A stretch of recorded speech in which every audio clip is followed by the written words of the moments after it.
My name is Darren Feinblum, and I'm one of the partners with Feinblum and Hanel. I've been defending people charged with assault and battery for 10 years.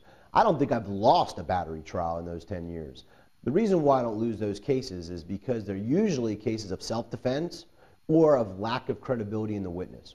If you've been charged with a battery, let's talk about what that is. That's a harmful touching. That means if you get into a fight and you lay your hand on someone else, you could be charged with a battery.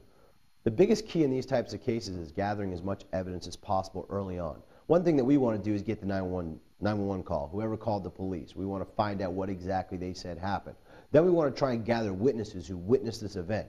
In Florida, we have a new law that says you have no duty to retreat.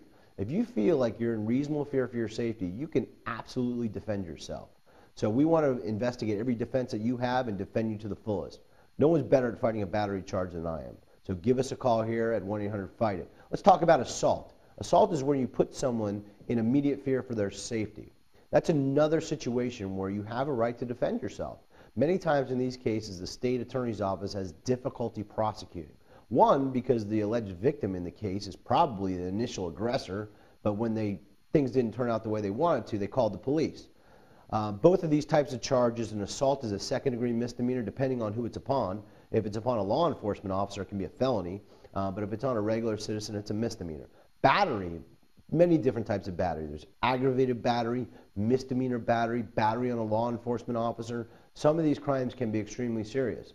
Battery on a law enforcement officer is a mandatory adjudication on a felony. That means if you're charged with that and you plead to it, you cannot get a withhold of adjudication. You will be a convicted felon if you're convicted of that type of charge.